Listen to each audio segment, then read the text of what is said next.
This is an auto-narrated audiobook generated by Google. Livre-œuvre complète de Chamfort, tome 2. Par Sébastien Roch-Nicolas Chamfort. Avant-propos. Écrivain spirituel, élégant et ingénieux, Chamfort a marqué sa place entre Duclos et la harpe. Plus correct que le premier, il a plus de précision que le second. Son éloquence, dans les éloges et les discours académiques, a moins d'abondance, moins de rondeur que celle de la harpe, mais elle étincelle de traits piquants. On reconnaît dans sa tragédie de Mustapha et Zéhanguir un poète formé à l'école de Racine. Ses comédies offrent un tableau fidèle des opinions et des sentiments de la société à l'époque où il les composa, en même temps qu'elles font connaître et les principes et le caractère que l'auteur manifesta plus tard, avec une nouvelle énergie. Il avait porté dans le monde un esprit d'observation, qu'on retrouve tout entier dans la partie de ses ouvrages recueillis sous le titre de Maximes et pensées. C'est là qu'on rencontre à chaque instant ce qu'Hérault de Séchelles, qui fut lui-même un homme de beaucoup d'esprit, appelait les tenailles mordicantes de Chamfort. S'il ne voit dans la société que des ridicules, des défauts et des vices, il faut convenir que nul écrivain ne les a peints de couleurs plus vives. C'était un des caractères de son esprit, de ne voir dans le perfectionnement de la civilisation que l'excessive corruption des mœurs, des vices hideux et ridicules, et les travers de toute espèce. Chamfort était dans l'usage d'écrire chaque jour, sur de petits carrés de papier, les résultats de ses réflexions rédigées en maximes, les anecdotes qu'il avait apprises, les faits servant à l'histoire des mœurs, dont il avait été témoin dans le monde, enfin les mots piquants et les réparties ingénieuses qu'il avait entendues, et qui lui étaient échappés à lui-même. Il y règne la plus heureuse variété. La cour, la ville, hommes, femmes, gens de lettres, figurent tour à tour et presque ensemble dans cette scène mobile, comme ils figuraient dans celle du monde. Avec une littérature moins étendue que celle de la harpe, Chamfort s'est imprimé à l'examen des ouvrages qu'il analysait pour le Mercure de France, cette raillerie un peu amère, qui était le caractère dominant de son esprit. Il rendait compte de préférence des mémoires historiques, des voyages et des ouvrages sur les réformes politiques qui se préparaient en France à l'époque où, de concert avec Marmontel et la harpe qui partageaient alors ses opinions, il rédigeait la partie littéraire du Mercure. Il n'est pas rare de le voir se mettre à la place de l'auteur, raconter de la manière la plus piquante les anecdotes que celui-ci n'a pas su, redresser celles qu'il a défigurées, tirer des faits les plus ingénieuses conséquences, parler des hommes et des choses en philosophe. S'il entreprend de retracer le tableau des révolutions dont le royaume de Naples a été le théâtre, c'est avec la plume de Saint-Réal qu'il en écrit l'histoire. Il semblait préludé par ce morceau vraiment remarquable, composé pour être placé en tête du voyage pittoresque de Naples et de Sicile par l'abbé de Saint-Non, à une autre composition plus importante, et par le sujet, et par la manière dont il est traité. Nous voulons parler des tableaux de la Révolution française que Chamfort a dessinés d'une main ferme et hardie. L'ardeur avec laquelle Chamfort s'attacha au char de la Révolution, l'espèce d'enthousiasme avec lequel il en professait les principes, il en suivait les événements, il en exaltait les hommes, il en approuvait les institutions, en même temps qu'il immolait impitoyablement à son opinion tout ce qui ne la partageait pas, qu'il poursuivait de ses sarcasmes quiconque avait le malheur de ne pas penser comme lui, revive tout entier dans les tableaux qu'il a tracés des premières époques de nos orages politiques, il dessine à grands traits, et ses portraits ont la physionomie du moment. Aujourd'hui que l'expérience est venue amortir le feu des passions, que la réflexion s'est arrêtée sur l'histoire de nos agitations politiques, qu'elle en a médité les principes et les causes, qu'elle s'est rendue un compte plus exact des hommes et des choses, il nous semble que les tableaux de la Révolution sont peints moins avec les couleurs de l'histoire qu'avec les passions du temps. Cependant, comme ils sont une image fidèle des opinions et des sentiments d'une partie de la nation à l'époque où ils furent faits, ils doivent être considérés comme un des monuments historiques les plus précieux de cette époque. Tout explique, dans un homme qui n'avait voulu voir dans l'ancien ordre de choses que des abus consacrés par d'autres abus, dans la société qu'un outrage fait au plus grand nombre, cette âpreté républicaine, qui a parfois quelque chose de sauvage, avec laquelle il retrace les premiers triomphes de la Révolution sur ce qui avait été constamment l'objet de sa haine et de ses bons mots.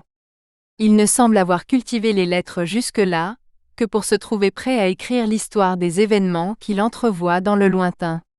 Il n'est pas étonnant que, placé sur le cratère, au milieu des éclairs et des détonations, il porte dans ses récits le feu et la chaleur de tout ce qu'il voit, de tout ce qu'il entend. Il faut se reporter au temps où cet ouvrage fut composé, se pénétrer des opinions de l'auteur, se rappeler les circonstances de sa vie, ce qu'il pensait de la société telle qu'il la voyait organisée avant la Révolution, la haine implacable que dans l'ivresse de l'amour-propre il avait vouée à certaines conditions.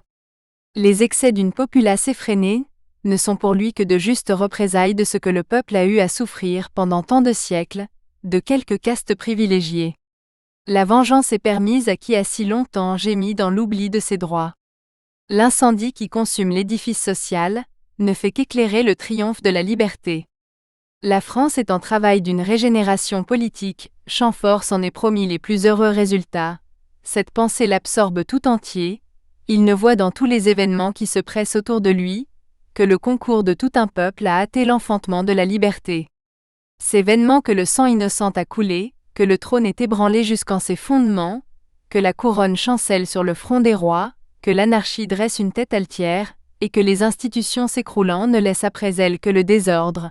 Tranquilles au milieu de leur ruine, ils ressemblent aux filles d'Aussonne, qui attendent des maléfices de Médée le rajeunissement de leur vieux père.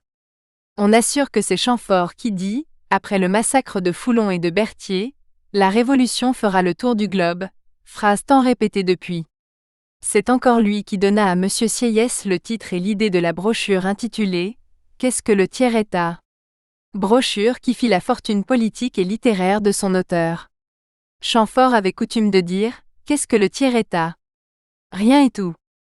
C'est sur ce mot que Sieyès bâtit la pensée qui sert de fondement à sa brochure. Aussi le comte, aujourd'hui duc de Lauragais, disait à Chamfort, en lui parlant de l'abbé Sieyès et de cette brochure, « Vous lui avez donné le peuple à vendre au tiers-État. » Tour à tour poète et orateur, Chamfort n'avait pas été pour la harpe un rival moins redoutable dans la lice poétique que dans la carrière de l'éloquence. Couronné d'un double laurier, il occupe sur le Parnasse une double place, assis comme prosateur à côté de Fontanelle, dont il a l'esprit avec plus de goût et de force.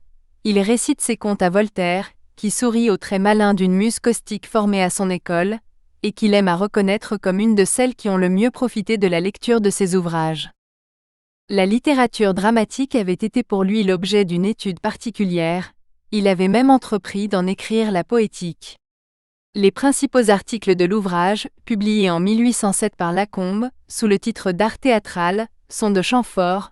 On y retrouve cette justesse d'esprit, cette finesse d'observation, cette précision claire et piquante, qui sont autant de caractères distinctifs de son talent. On lira surtout avec intérêt ce qu'il a écrit sur la tragédie et sur la comédie chez les anciens, sur le théâtre français, des observations générales sur l'art dramatique, sur les parties constitutives d'une pièce de théâtre, sur l'intérêt qui doit animer le tout, et chacune de ses parties, sur les différents genres d'intérêt, sur les caractères dans la tragédie, dans la comédie, sur l'amour dans les pièces de théâtre, sur les divers sentiments que l'auteur peut y développer avec avantage, sur le style dramatique, sujet délicat et difficile à traiter, sur la terreur comme moyen puissant d'émouvoir le spectateur, sur l'horreur comme source de crainte et de pitié, sur le genre comique, sur l'opéra ou poème lyrique, etc. Le coup d'œil rapide que nous venons de jeter sur les principaux ouvrages de Chamfort indique assez que ce n'est point une réimpression de ses œuvres, telles qu'elles ont été publiées, que nous avons voulu donner. Nous les avons complétées de tout ce que n'avaient pas recueilli les éditeurs précédents.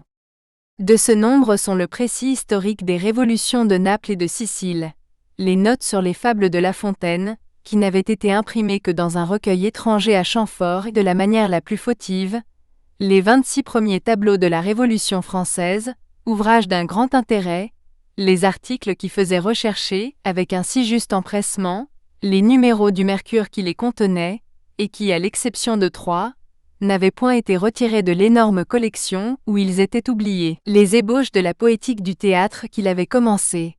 22 contes inédits faisant partie du recueil plus considérable que Chamfort avait composé, et qu'on ne retrouva pas parmi ses papiers après sa mort, les opéras de Zény et Almazy et de Palmyre, et quelques poésies légères pleines d'esprit, quelques lettres écrites par Chamfort, dénoncées à la Société des Jacobins, et menacé de porter sa tête à l'échafaud. Sa défense qu'il fit placarder sur les murs de Paris, pièce dans laquelle il présente une récapitulation rapide de ce qu'il a fait pour fonder la liberté en France, quelques-unes des lettres que lui écrivait Mirabeau, et dans lesquelles il se plaît à reconnaître tout ce qu'il doit à la plume éloquente et fière de Chamfort, dans la composition des meilleurs ouvrages publiés avec son nom, mais qui étaient presque toujours composés par ses amis. Enfin, nous n'avons rien négligé pour que cette édition de Chamfort présentât réunis tous ceux de ses ouvrages qui rendront sa mémoire durable. Fin de l'avant-propos. Caractères et anecdotes. Notre siècle a produit 8 grandes comédiennes, 4 du théâtre et 4 de la société. Les 4 premières sont Mademoiselle d'Angeville, Mademoiselle Duménil, Mademoiselle Clairon et Madame Saint-Huberti. Les 4 autres sont Madame de Montesson, Madame de Genlis, Madame Necker et Madame d'Angivilliers. M me disait, je me suis réduit à trouver tous mes plaisirs en moi-même, c'est-à-dire, dans le seul exercice de mon intelligence. La nature a mis dans le cerveau de l'homme, une petite glande appelée cervelet, laquelle fait office d'un miroir. On se représente, tant bien que mal, en petit et en grand, en gros et en détail, tous les objets de l'univers, et même les produits de sa propre pensée.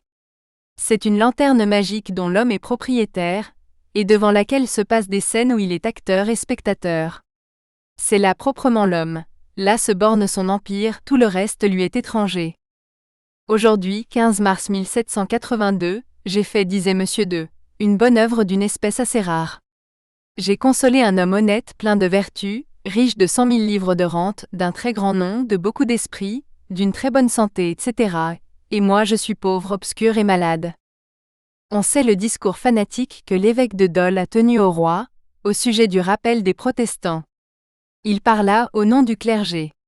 L'évêque de Saint-Paul lui ayant demandé pourquoi il avait parlé au nom de ses confrères, sans les consulter, « J'ai consulté, dit-il, mon crucifix. » En ce cas, répliqua l'évêque de Saint-Paul, il fallait répéter exactement ce que votre crucifix vous avait répondu.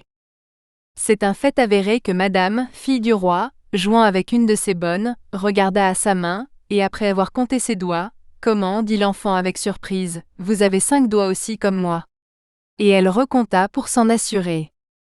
Le maréchal de Richelieu, ayant proposé pour maîtresse à Louis XV une grande dame, j'ai oublié laquelle, le roi n'en voulut pas, disant qu'elle coûterait trop cher à renvoyer. Monsieur de Tressan avait fait en 1738 des couplets contre Monsieur le duc de Nivernois. Il sollicita l'Académie en 1780 et alla chez Monsieur de Nivernois, qui le reçut à merveille, lui parla du succès de ses derniers ouvrages, et le renvoyait comblé d'espérance, lorsque voyant Monsieur de Tressan prêt à remonter en voiture, il lui dit « Adieu Monsieur le comte, je vous félicite de n'avoir pas plus de mémoire. » Le maréchal de Biron eut une maladie très dangereuse, il voulut se confesser, et dit devant plusieurs de ses amis « Ce que je dois à Dieu, ce que je dois au roi, ce que je dois à l'État », un de ses amis l'interrompit. « Tais-toi, dit-il, tu mourras insolvable. » Duclos avait l'habitude de prononcer sans cesse en pleine académie, DF, DB. L'abbé Durenel, qui à cause de sa longue figure était appelé un grand serpent sans venin, lui dit « Monsieur, sachez qu'on ne doit prononcer dans l'académie que des mots qui se trouvent dans le dictionnaire. » Monsieur de L parlait à son ami Monsieur de B, homme très respectable, et cependant très peu ménagé par le public. Il lui avouait les bruits et les faux jugements qui couraient sur son compte. Celui-ci répondit froidement « C'est bien à une bête et à un coquin comme le public actuel, à juger un caractère de ma trempe. » M me disait « J'ai vu des femmes de tous les pays, l'italienne ne croit être aimée de son amant que quand il est capable de commettre un crime pour elle, l'anglaise une folie, et la française une sottise. » Duclos disait de je ne sais quel bas coquin qui avait fait fortune, on lui crache au visage, on le lui essuie avec le pied, et il remercie. D'Alembert, jouissant déjà de la plus grande réputation, se trouvait chez Madame Dudéfend, où étaient Monsieur le Président Hénault et Monsieur de Pondevelle. Arrive un médecin nommé Fournier, qui en entrant dit à Madame Dudéfend « Madame, j'ai l'honneur de vous présenter mon très humble respect. » À Monsieur le Président Hénault « Monsieur, j'ai bien l'honneur de vous saluer. » À Monsieur de Pondevelle « Monsieur, je suis votre très humble serviteur. » Et à d'Alembert « Bonjour, monsieur. » Un homme allait depuis 30 ans, passer toutes les soirées chez Madame de il perdit sa femme. On crut qu'il épouserait l'autre, et on l'y encourageait. Il refusa. Je ne saurais plus, dit-il, où aller passer mes soirées. Madame de Tencin, avec des manières douces, était une femme sans principe et capable de tout, exactement. Un jour, on louait sa douceur. Oui, dit l'abbé Trublet, si elle eût eu intérêt de vous empoisonner, elle eût choisi le poison le plus doux. Monsieur de Broglie, qui n'admire que le mérite militaire, disait un jour, ce Voltaire qu'on vante tant, et dont je fais peu de cas, il a pourtant fait un beau vers. Le premier qui fut roi fut un soldat heureux. On réfutait je ne sais quelle opinion de M sur un ouvrage, en lui parlant du public qui en jugeait autrement. Le public, dit-il, combien faut-il de sots pour faire un public? Monsieur d'Argenson disait à monsieur le comte de Sébourg qui était l'amant de sa femme, il y a 2 places qui vous conviendraient également, le gouvernement de la Bastille et celui des Invalides. Si je vous donne la Bastille, tout le monde dira que je vous y ai envoyé, si je vous donne les Invalides, on croira que c'est ma femme. Il existe une médaille que monsieur le prince de Condé m'a dit avoir possédée, et que je lui ai vu regretter. Cette médaille représente d'un côté Louis XIII avec les mots ordinaires, Rex franc et Nave, et de l'autre le cardinal de Richelieu, avec ces mots autour Nil sine concilio. M, ayant lu la lettre de Saint Jérôme où il peint avec la plus grande énergie la violence de ses passions, disait « La force de ses tentations me fait plus d'envie que sa pénitence ne me fait peur. » M disait « Les femmes n'ont de bon que ce qu'elles ont de meilleur. » Madame la princesse de Marsan, maintenant si dévote, vivait autrefois avec monsieur de Bissy. Elle avait loué une petite maison rue Plumet, où elle alla, tandis que monsieur de Bissy y était avec des filles. Il lui fit refuser la porte. Les fruitières de la rue de Sèvres s'assemblèrent autour de son carrosse, disant « C'est bien vilain de refuser la maison à la princesse qui paye, pour y donner à souper à des filles de joie. » Un homme, épris des charmes de l'état de prêtrise, disait « Quand je devrais être damné, il faut que je me fasse prêtre. » Un homme était en deuil de la tête aux pieds. Grande pleureuse, perruque noire, figure allongée. Un de ses amis l'aborde tristement. « Et, bon Dieu, qui est-ce donc que vous avez perdu ? » « Moi, dit-il, je n'ai rien perdu, c'est que je suis veuf. » Madame de Bassompierre, vivant à la cour du roi Stanislas, était la maîtresse connue de monsieur de la Galésière, chancelier du roi de Pologne. Le roi alla un jour chez elle, et prit avec elle quelques libertés qui ne réussirent pas. « Je me tais, dit Stanislas, mon chancelier vous dira le reste. » Autrefois, on tirait le gâteau des rois avant le repas. Monsieur de Fontanelle fut roi, et comme il négligeait de servir d'un excellent plat qu'il avait devant lui, on lui dit « Le roi oublie ses sujets. » À quoi il répondit « Voilà comme nous sommes nous autres. » 15 jours avant l'attentat de Damiens, un négociant provençal, passant dans une petite ville à 6 lieues de Lyon, et étant à l'auberge, entendit dire dans une chambre qui n'était séparée de la sienne que par une cloison, qu'un nommé Damien devait assassiner le roi.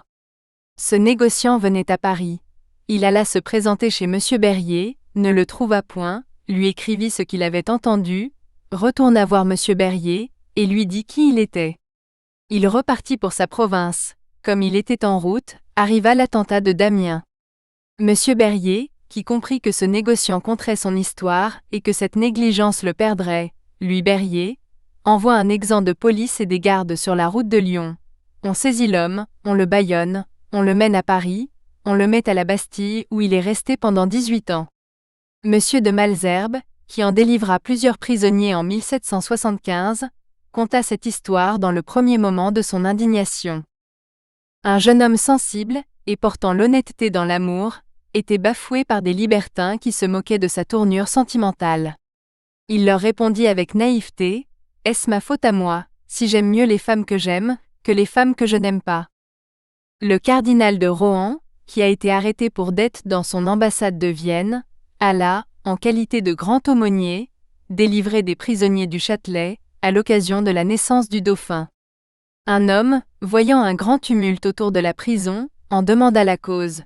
On lui répondit que c'était pour monsieur le cardinal de Rohan, qui, ce jour-là, venait au Châtelet. « Comment, dit-il naïvement, est-ce qu'il est arrêté ? » Monsieur de Roquemont, dont la femme était très galante, couchait une fois par mois dans la chambre de madame, pour prévenir les mauvais propos si elle devenait grosse, et s'en allait en disant « Me voilà nette, arrive qui plante. » Monsieur de que des chagrins amers empêchaient de reprendre sa santé, me disait « Qu'on me montre le fleuve d'oubli, et je trouverai la fontaine de jouvence.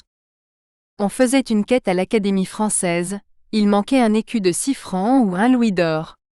Un des membres, connu par son avarice, fut soupçonné de n'avoir pas contribué. Il soutint qu'il avait mis. Celui qui faisait la collecte dit « Je ne l'ai pas vu, mais je le crois ».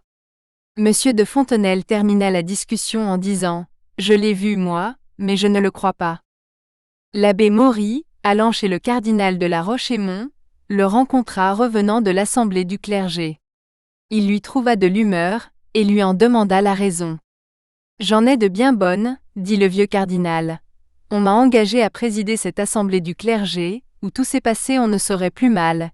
Il n'y a pas jusqu'à ces jeunes agents du clergé, cet abbé de la Luzerne, qui ne veulent pas se payer de mauvaises raisons. » L'abbé Raynal, jeune et pauvre, accepta une messe à dire tous les jours pour 20 sous.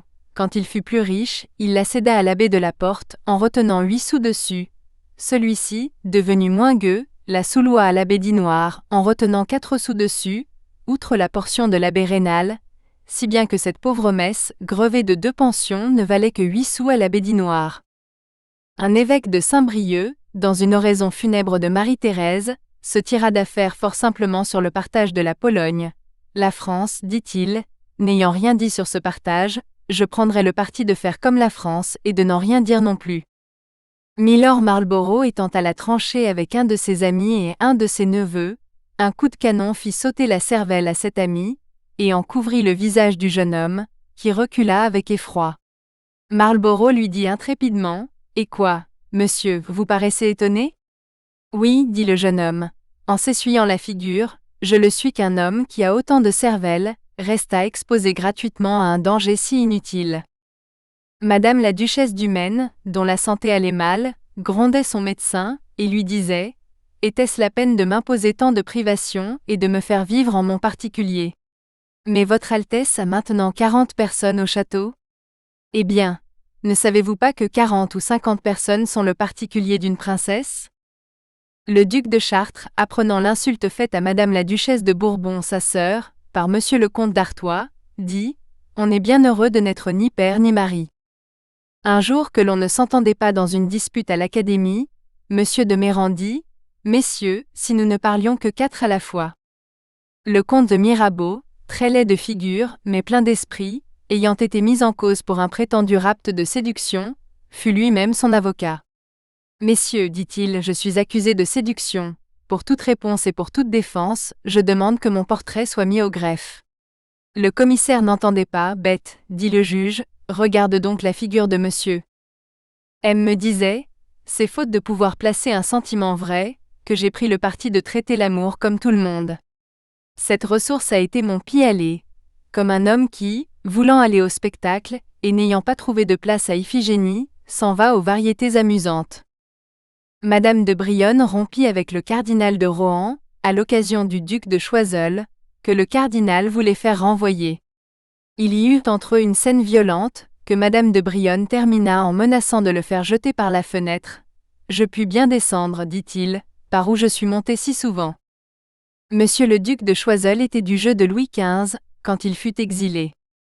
Monsieur de Chauvelin, qui en était aussi, dit au roi qu'il ne pouvait le continuer, parce que le duc en était de moitié. Le roi dit à Monsieur de Chauvelin, « Demandez-lui s'il veut continuer. » Monsieur de Chauvelin écrivit à Chanteloup, Monsieur de Choiseul accepta. Au bout du mois, le roi demanda si le partage des gains était fait.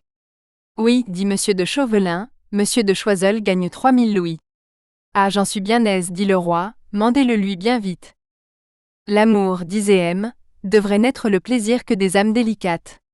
Quand je vois des hommes grossiers se mêler d'amour, je suis tenté de dire, de quoi vous mêlez-vous ?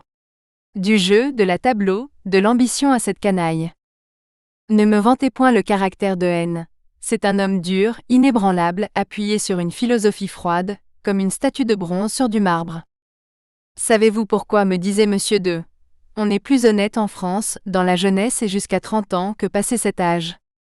C'est que ce n'est qu'après cet âge qu'on s'est détrompé, que chez nous, il faut être enclume ou marteau, que l'on voit clairement que les maux dont gémit la nation sont irrémédiables. Jusqu'alors, on avait ressemblé au chien qui défend le dîner de son maître contre les autres chiens.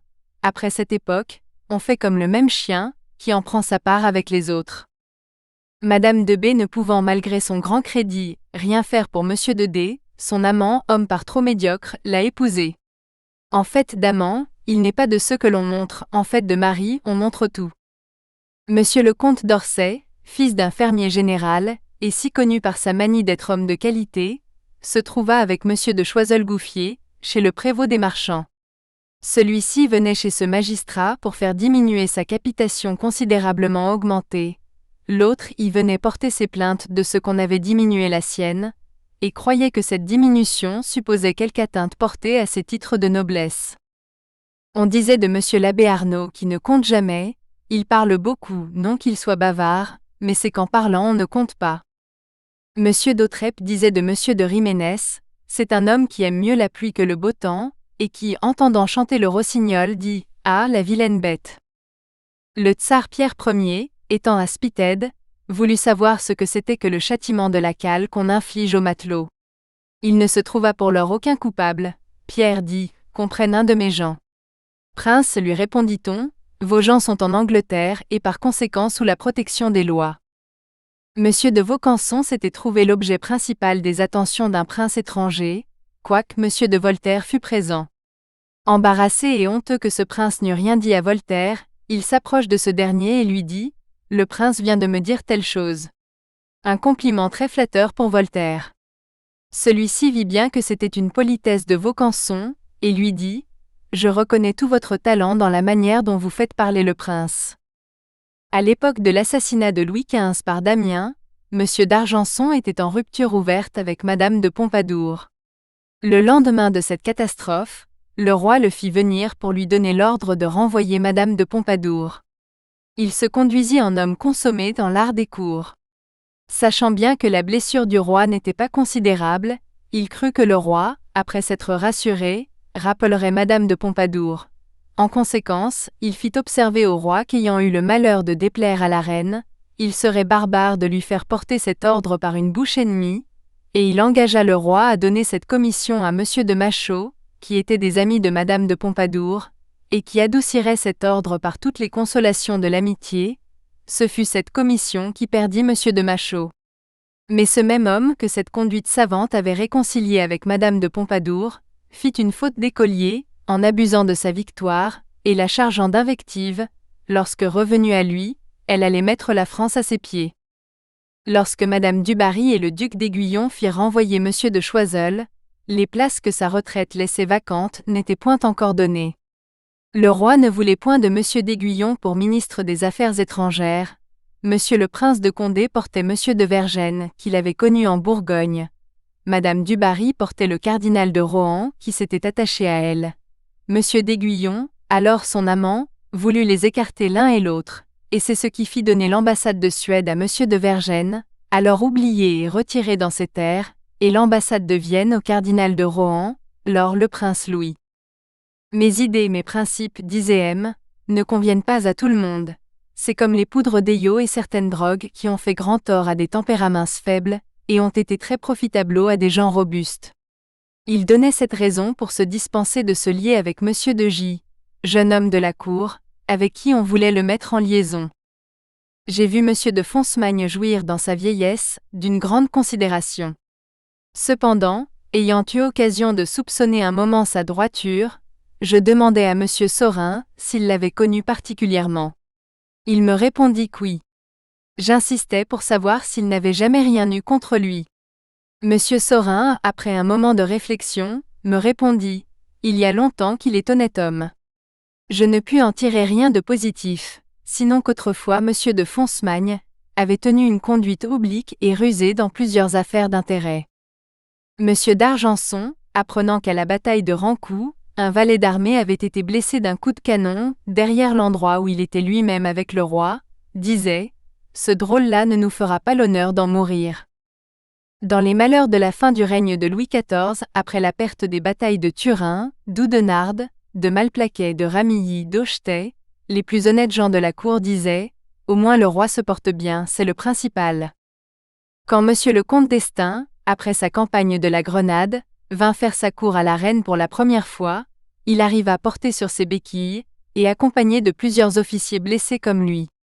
La reine ne sut lui dire autre chose, sinon « Monsieur le comte, avez-vous été content du petit Laborde ?»